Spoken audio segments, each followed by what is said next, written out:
I'm available. We will start with number 1, approval of the 5/13/2019 minutes. They're in your packet. Any additions, subtractions, or if not, I can go for a motion to accept.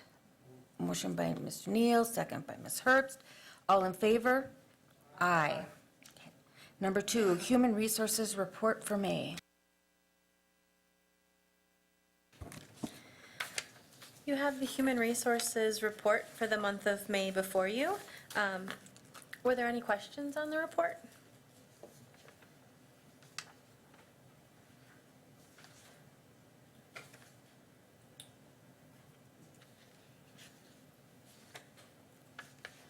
There was nothing unusual or really outstanding on the report. It was very much business as usual.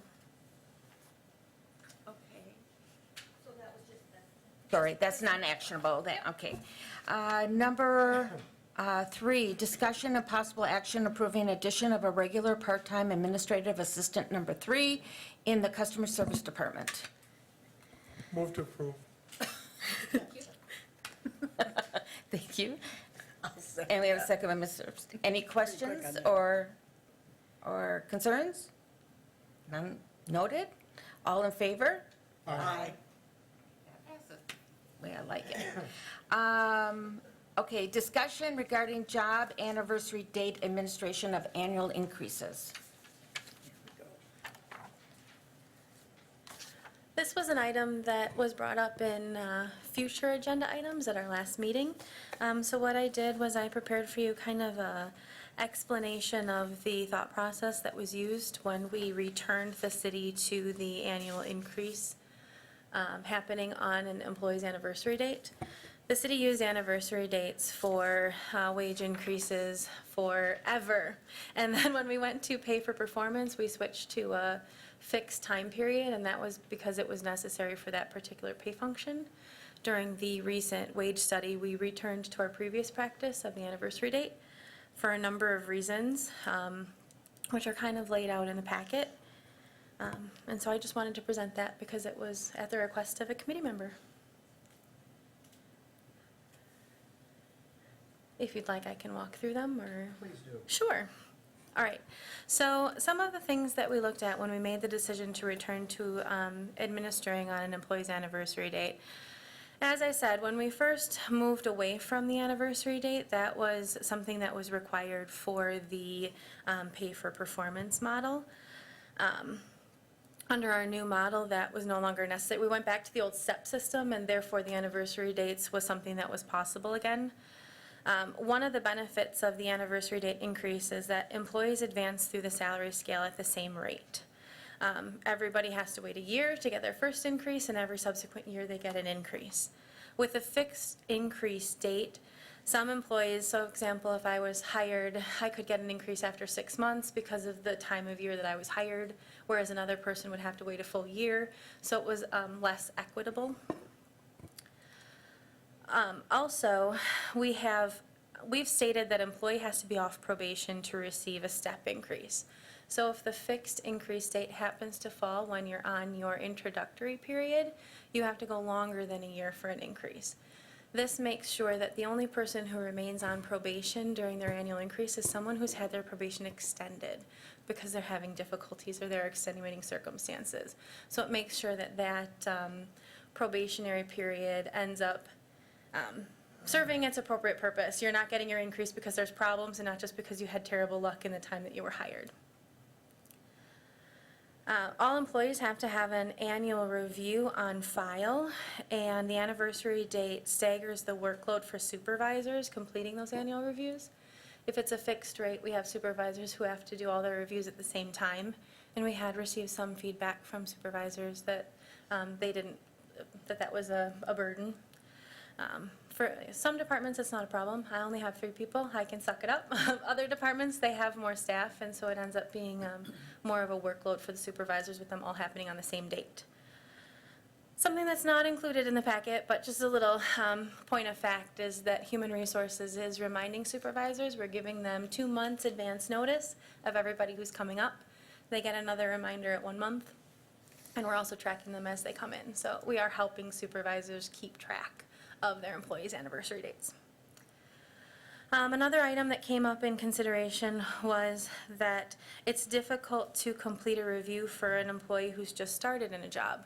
So if you're completing a review before the fixed date anniversary, but the employee has just started or only been in the position for about 6 months, you don't have you don't have as much time period in which to rate the employee's performance. Whereas if we're doing the reviews for everybody after a complete year, everybody's being rated on that same time period, which again seemed much more fair. And then the final item was that most of our represented employees and part-time employees are already on an annual anniversary date. They stayed on their anniversary dates. So this just kind of aligned everybody back the same. So those were just some of the items that we considered when we were weighing whether we should return to an anniversary date increase implementation or not, when we were going through the wage study and bringing us back to the step system. So when implementing this, then, it seems there's some birth pains. Yeah. Could you kind of walk us through what we've been hearing from people about, that maybe, were hired in November or December or that sort of thing? Sure. And how it's impacted them and how we might possibly address that? One of the birth pains that we're experiencing is, there were two of them actually. Individuals whose anniversaries were between January 1st and April 21st, which is when we implemented the wage study. Those people actually didn't get their increases this year on their anniversary. They got them effective the implementation date.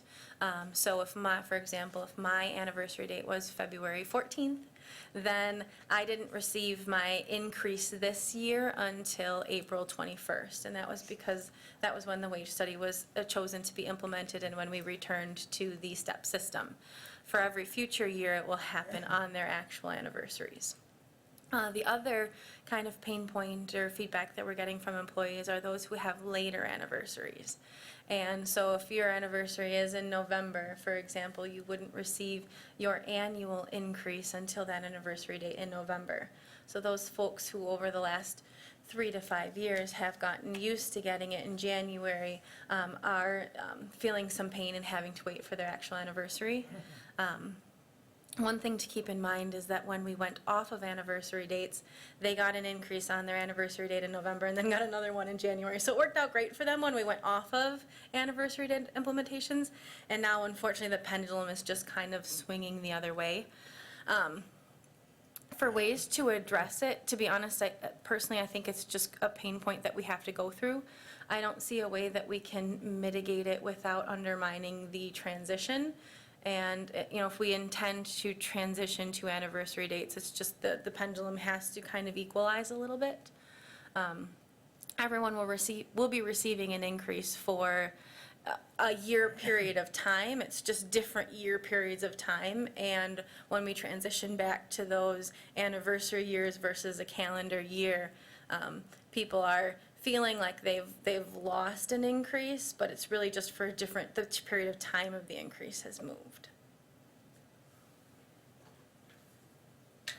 Just going back to the pendulum analogy, a pendulum swings to one extreme and it swings to another extreme, but in between those two extremes are intermediate, degrees.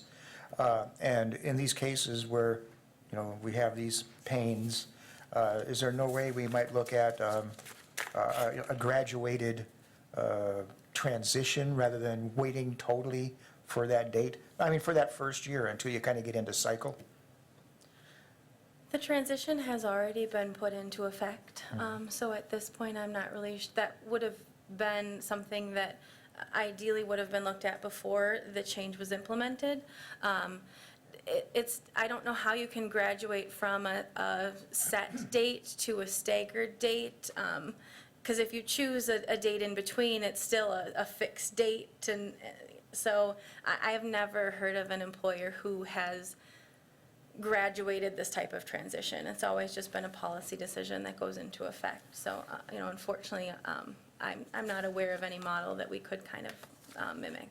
About how many employees are we seeing that are feeling a, inflicted by this? Sure, I would say that I've heard from maybe about 5 people, 5 to 10 that have come to Human Resources. When we looked at the anniversary dates, we really do have an equitable distribution throughout the calendar year, because that was one thing that we looked at. Do we have a lot of, is the calendar weighted towards the back half of the year or the front half of the year when we were weighing start dates for the implementation period? And it really is an even distribution. So this policy was pretty much set on April 21st or whenever the city council adopted that option 2.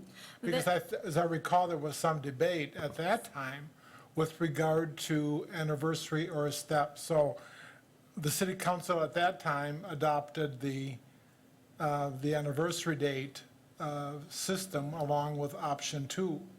When we approved the wage study and the step system for annual increases, yes, this was discussed and established at that time.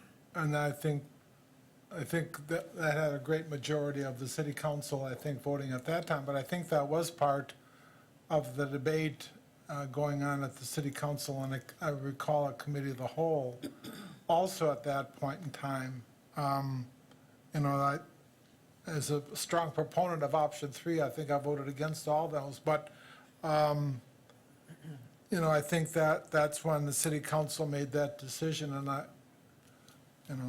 I'm not quite sure at this point in time how we can remedy that. There was Yeah. an arm up. May I come up, please? I know many of you have heard from me before, and I do understand the anniversary date implementation. That does make sense. I understand the date you were hired. However, what none of this takes into consideration is how many years of service you've had.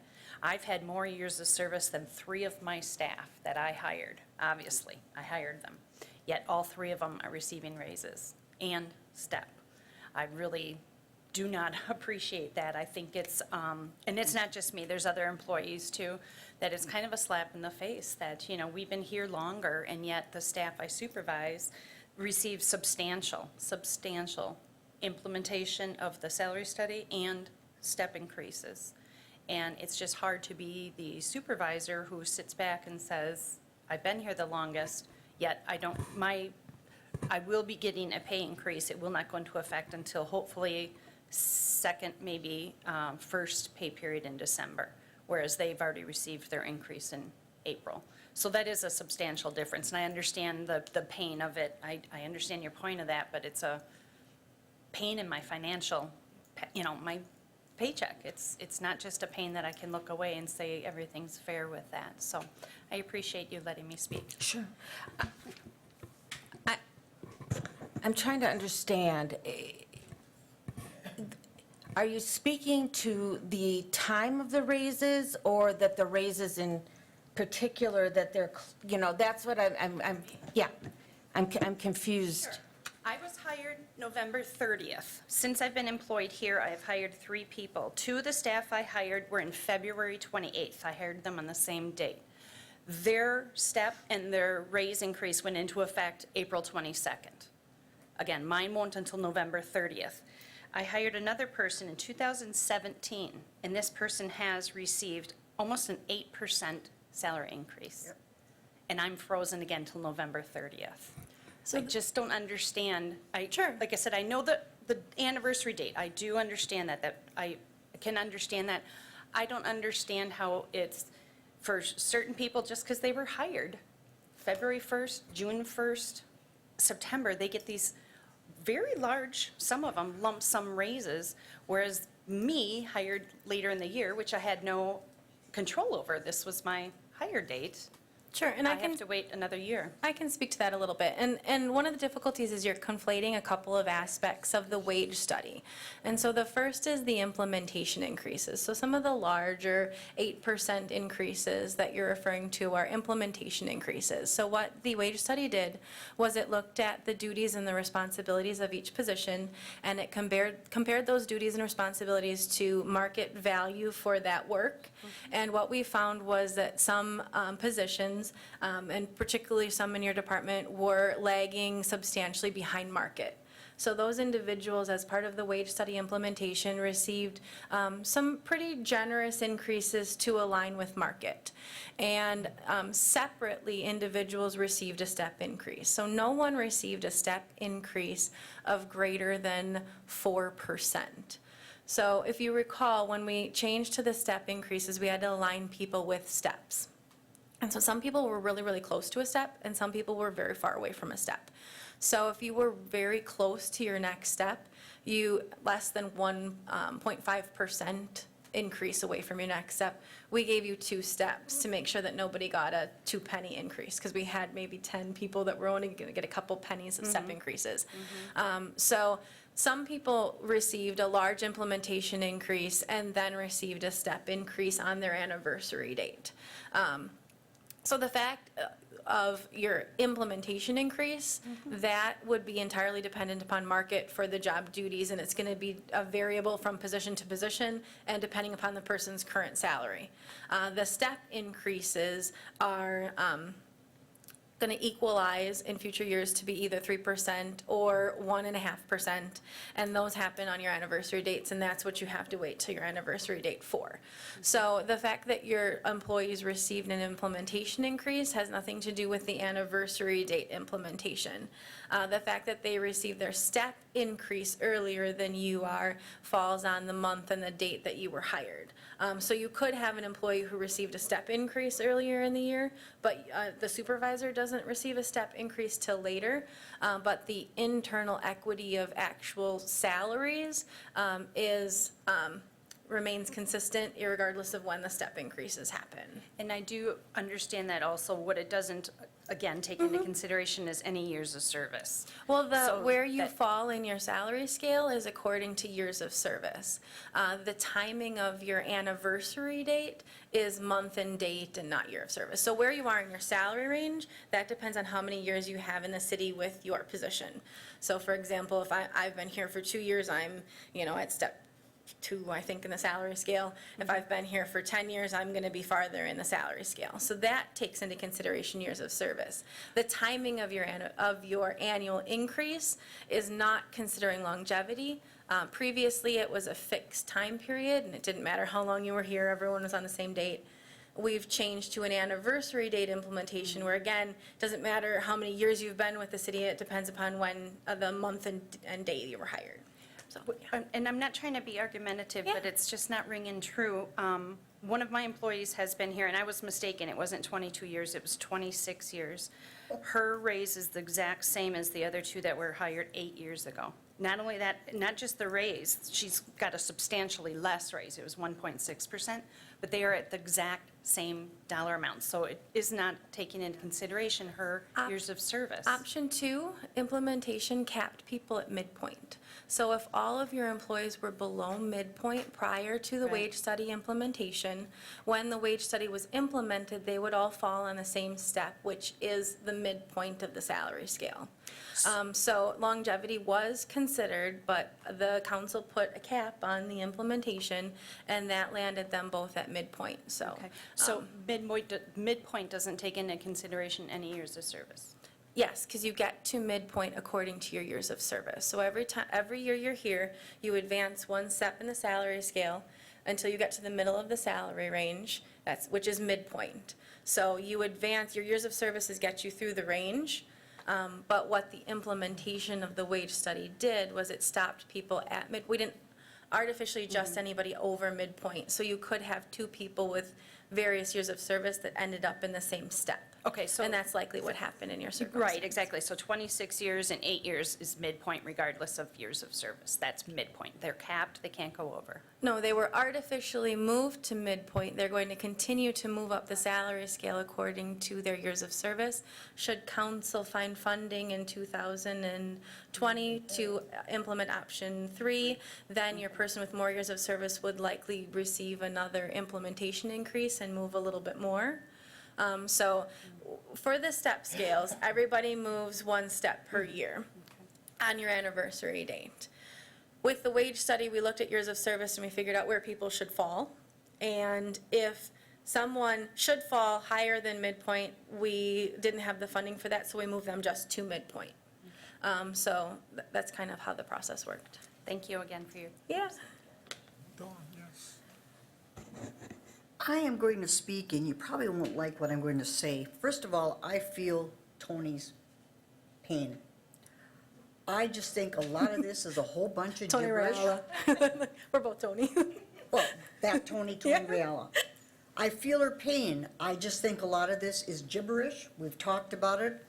I don't think that this is fair, that someone who's been around a short period of time gets a higher rate increase, and you wonder why we lose good people because we are not paying them accordingly.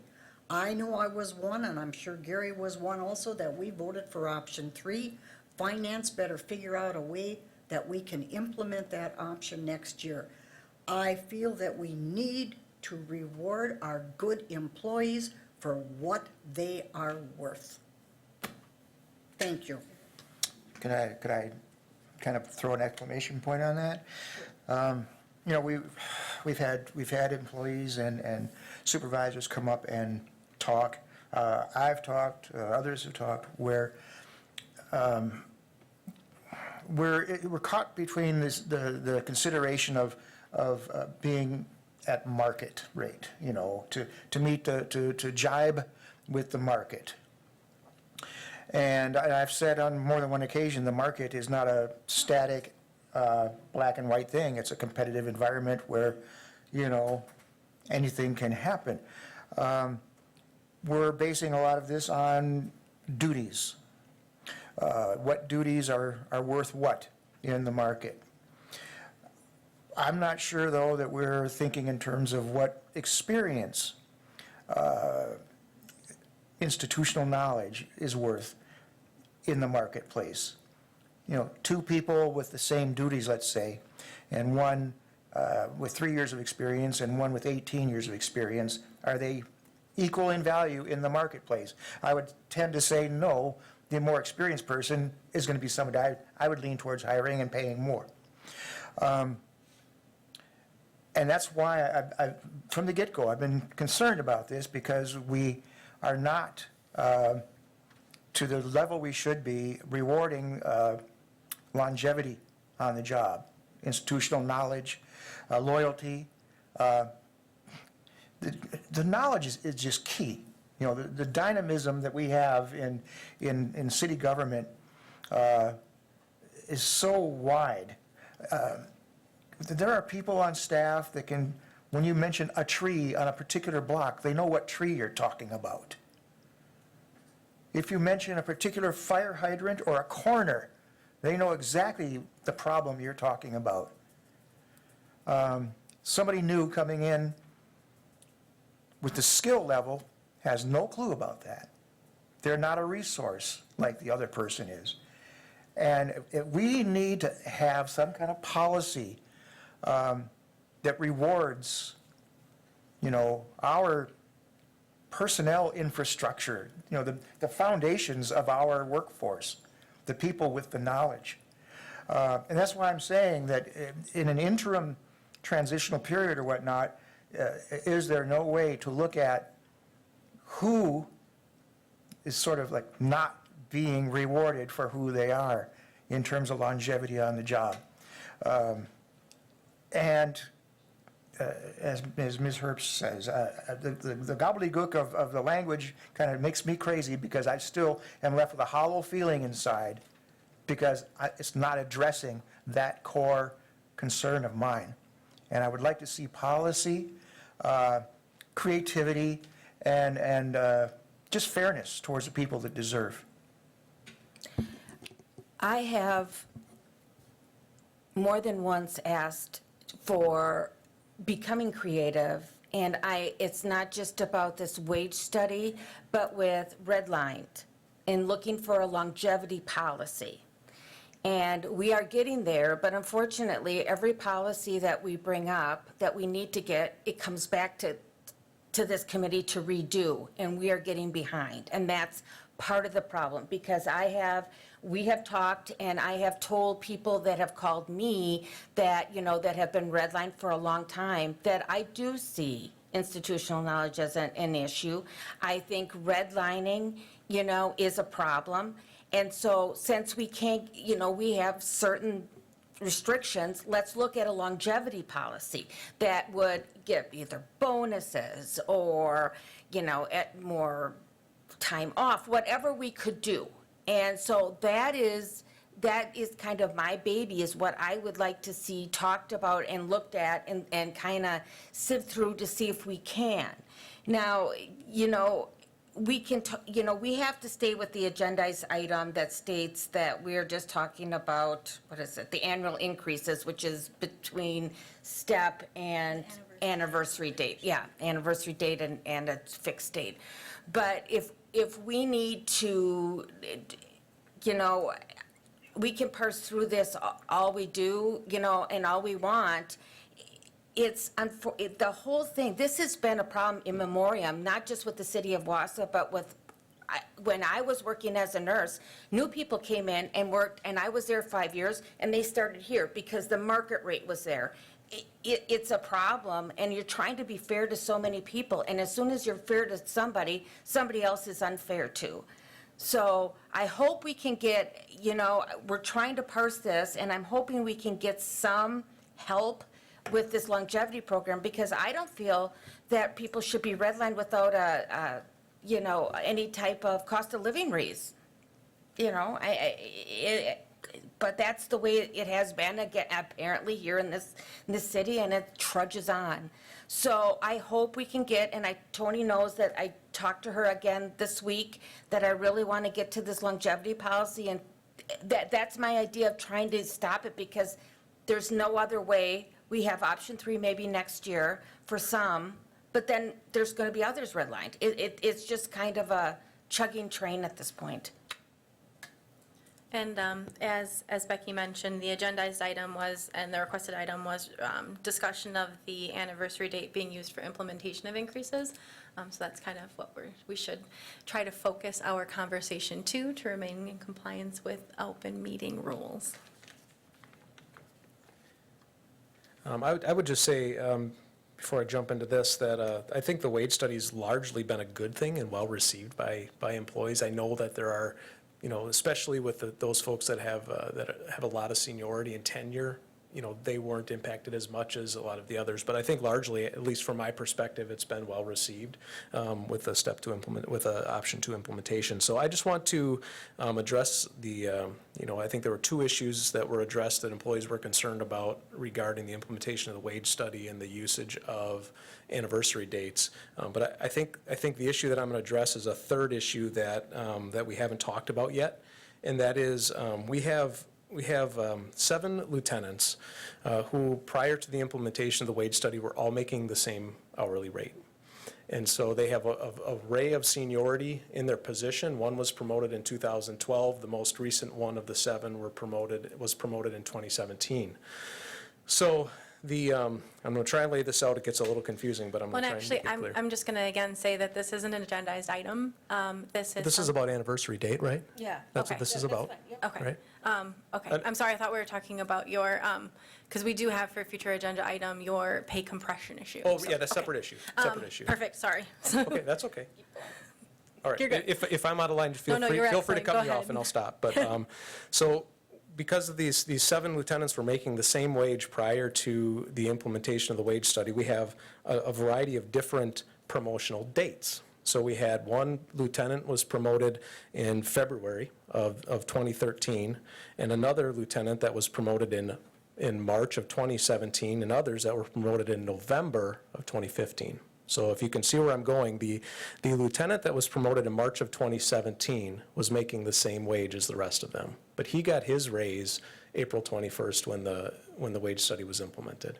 So now he's making more until June than the lieutenant that got promoted in June. He's going to be making more money than the lieutenant who has 5 years seniority on him. And then he's making more money than the lieutenant that got promoted in September.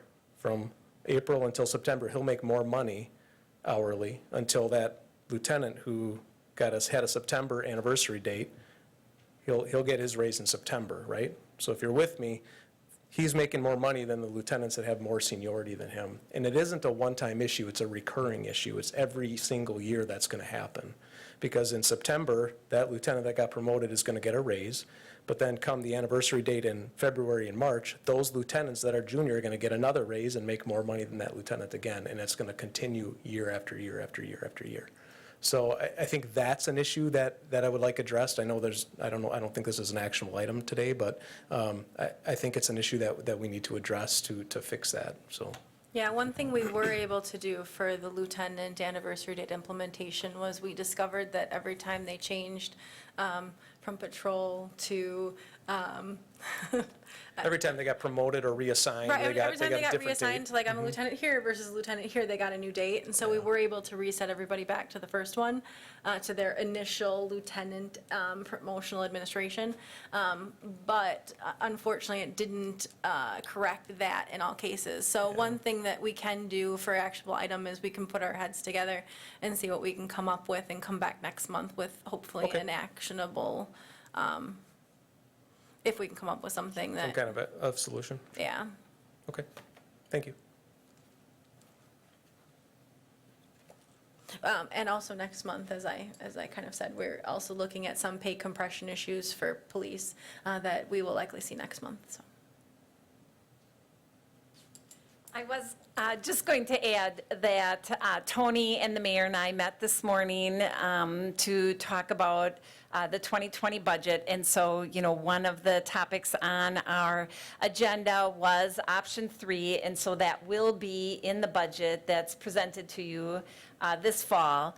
And also, I would add, in my tenure here, we have implemented several salary studies, and of course, you always run into situations where you have winners and losers in the process because of the implementation strategies. And in fact, during my tenure here, we had a salary study that never got implemented because people were just so unhappy with some of the proposed implementation that it basically just didn't get implemented. So when you look in the, in the scheme of where this one fell, I think, as the police chief has pointed out and as Tony has indicated, there has been, general satisfaction, even though there are some people who are waiting a bit because of that transition to anniversary date. But I would say this one has gone pretty well in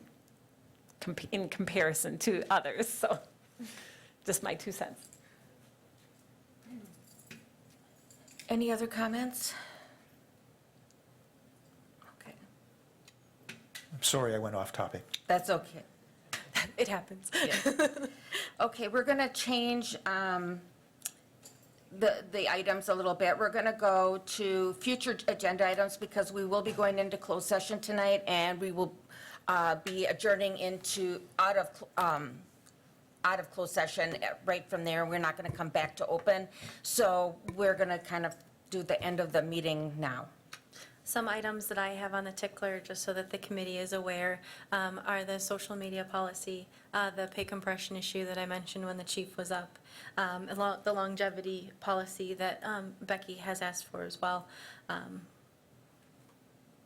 Those are all that come to my mind, but I have a list in my office. Nepotism. Oh, nepotism, yes. So those are kind of the items that we currently have on the tickler, but we are always willing to hear additional items.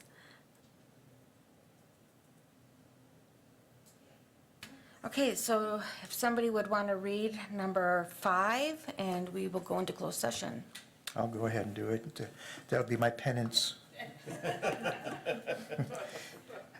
I move that we go to closed session pursuant to 19.85, paragraph 1, sub C of the Wisconsin statutes considering employment, promotion, compensation, or performance evaluation data of any public employee over which the governmental body has jurisdiction or exercises a responsibility, and 19.85, paragraph 1, sub G of the Wisconsin statutes, conferring with legal counsel for the governmental body who is rendering oral or written advice concerning strategy to be adopted by the body with respect to litigation in which it is or is likely to become involved regarding a police lieutenant.